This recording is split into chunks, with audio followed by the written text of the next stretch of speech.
CBS 19's Preston Willett live at Scott Stadium with more. Preston? Yeah, Friday Night Lights, college football edition. How are we feeling tonight, everyone? Before that shot, Danielle, Reese Beekman was 0 for 5 from the field. He only shot 25% from beyond the arc during the regular season, but as Beekman said in the postgame, he had to shoot that one. And this one comes with even more special meaning to it, as Beekman's mom was able to travel up for the game, up to Greensboro for it. And this comes in a year where Beekman has lost his older brother. He started his college basketball career during a pandemic, and now he hits that shot, one that'll stick with him forever. Now, last time these two teams met, Brian O'Connor said they got taken out behind the woodshed by the Fighting Irish, but that loss taught them something. It taught them what they needed to do to win at this level. All 68 teams have finally made their way to Indianapolis, with the Wahoos arriving here earlier today. So Virginia is now just a day away from finally starting their title defense, just more than 700 days since they stepped off the court in Minneapolis in 2019. Preston Willett, who is live at Scott Stadium with more on tonight's matchup with the Demon Deacons. Yeah, Danielle, Friday Night Lights at Scott Stadium, and a big one for the Cavaliers in the ACC. Virginia trying to snap a 4-game losing streak against Wake Forest, with their last win coming all the way back in 2007, just a 1-point win. He has dominated the legal thrillers, and now he has moved back into the world of sports and attempting his first try at college basketball and getting into that realm, dipping into that world, and also a UVA men's basketball season ticket holder. We are joined by the author of Sully, the book he's just releasing today, John Grisham. Some of the remnants of that packed JMU student section rushing the court are still here, scattered around the court at the Atlantic Union Bank Center, as JMU beat Virginia for the first time in program history. The Cavaliers were 11-0 against the Dukes coming into tonight. BYU fans crowded at the gate to welcome back their former head coach, Bronco Mendenhall, who was greeted with an ovation just before kickoff, but the warm welcome stopped there as the BYU physical attack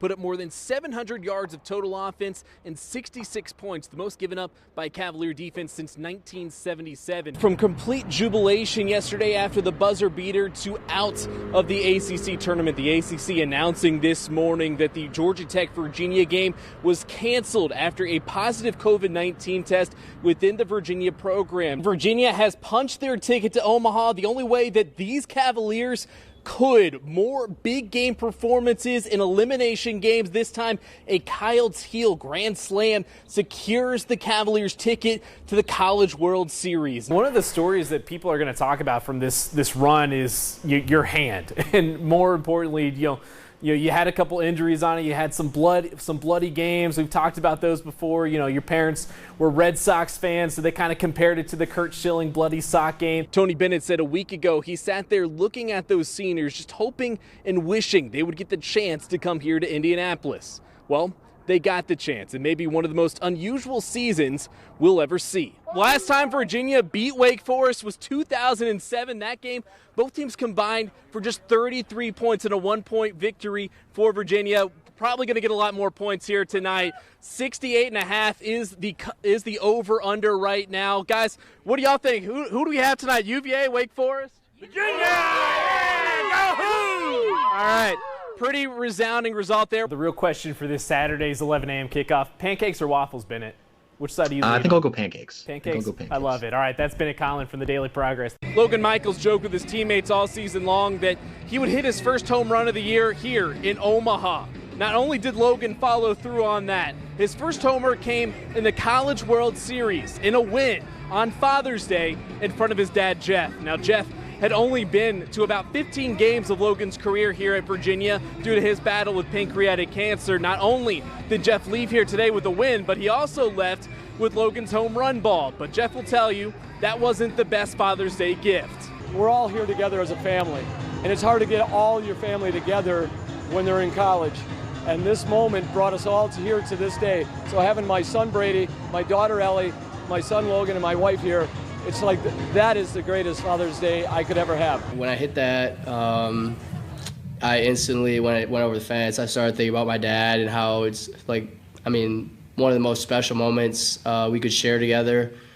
And I mean, I was sitting in the dugout after it happened. I got pretty emotional, and no, it's just for him to be here, for what he went through in the past, just for him to be here and be able to see that. I mean, I couldn't have asked for anything more. There was a time 3 years ago that I didn't know Logan Michaels would show up to campus because of what he was dealing with his father. And he decided to come. He was encouraged by his parents to be here. And I'm just so incredibly proud of him to be able to deliver like he did on this special day. Jeff Michaels said Logan's JUCO coach once told him that if he hit a home run, then he was doing it wrong just due to the mechanics of his swing. Brian O'Connor said he's seen Logan hit a few in BP, but even he was a little surprised when Logan's ball traveled over the outfield fence. Now, Virginia, they started off with a win in this postseason, which is a rare thing for them after losing the first game of the regional and super regional. Because of that, they will be in the winner's bracket on Tuesday night at 7 p.m. In Omaha with the Wahoos, Preston Willett, CBS 19 Sports. In Louisa County, football is a way of life.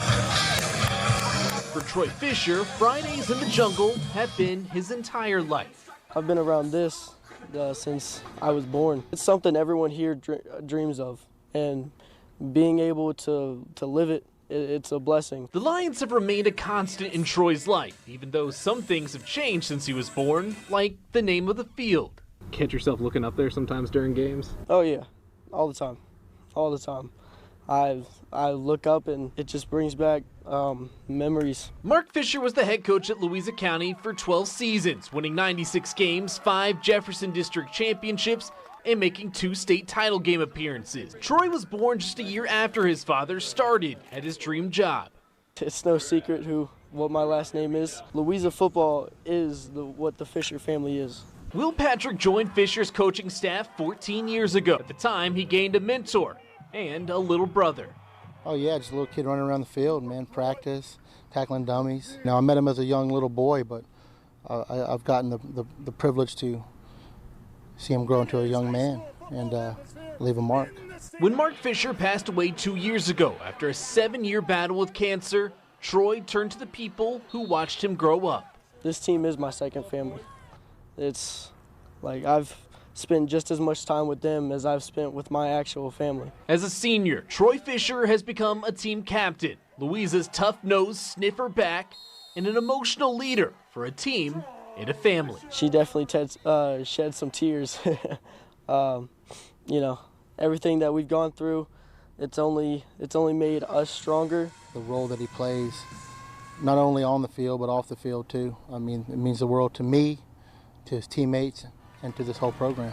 When Troy catches a glimpse of Mark L. Fisher Field on Friday nights, he's reminded of the coach, the man, his dad.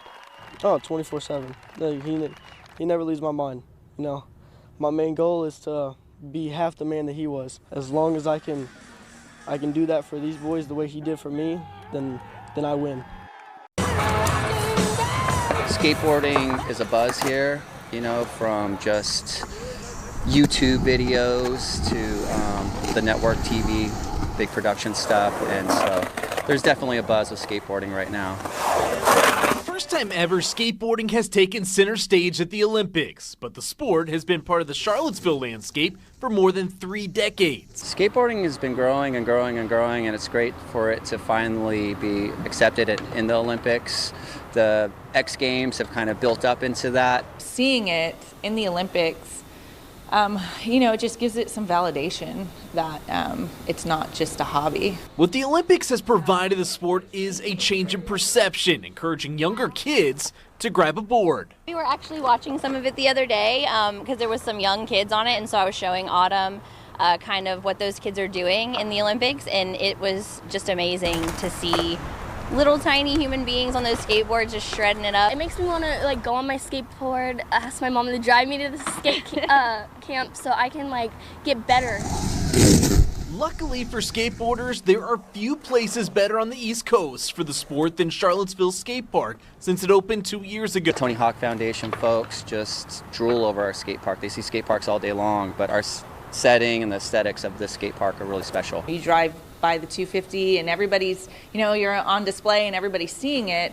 But when you go down there, it's just such a great, vibe. I think that it's just kind of blown the lid off of skateboarding in Charlottesville. Between the pandemic pushing people outside and the international stage, skateboarding has become more diverse, with more girls reaching for the sport as well. Everyone of all ages here. There's adults, there's little tiny kids and teenagers, and they all kind of help each other out and support each other, teach each other tricks that they know how to do. So it brings a real sense of community to Charlottesville. As the sport continues to grow, the belief is this is just the tip of the iceberg. It's just a start, so I'm really excited to see it finally, all the publicity that it's been giving, gratification for all the people that do it, and seeing that it's finally on the level that it is.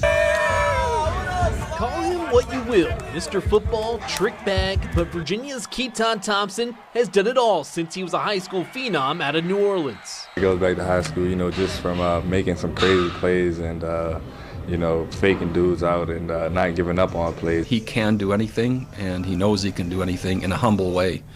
And he's so optimistic and so positive and so passionate. Am I lucky that he's at UVA, and I'm so lucky to be his coach. Thompson's contagious spirit is just part of his New Orleans upbringing, battling through unimaginable circumstances. It's tough, coming from that background, and fighting for it and fighting for your life out there, basically, against those hurricanes. As Thompson and the Cavaliers prepared to open the season against William & Mary, Hurricane Ida hit his hometown, blowing through his grandma's house and bringing back memories of Hurricane Katrina. After we had came back and, the water and electricity is off, and there was a lot of flies around, and we had a fly killing competition, and I killed 16 flies in one day. That's one of the weirdest things I remember from Katrina. Thompson has always found a way to win, whether 2 state titles in basketball or playing chess against his younger brother. I was thinking chess. Chess is a game, a thinking game, and this is my little brother, and I'm like, there's no way his mind is better than mine, so I got to learn how to beat this guy. When Thompson transferred from Mississippi State, the original plan was to play quarterback, but his shoulder injury meant yet again finding a way to win in the face of adversity. All of his deal is internal. They call that intrinsic motivation. He is internally that person. Trust me, it's not a coach-driven deal. He loves football. He'll do anything for the team. He wants to be productive. He wants to be a leader. He wants to be, he wants to score points. He wants to help our offense, and he'll do anything. From receiver to running back to quarterback, Virginia's Mr. Football always has a trick in the bag. Because I want to win, and don't care how we get it done, to be honest. Whether they be catching passes, running the ball, blocking, running down on punt return, whatever the case may be, I want to win games.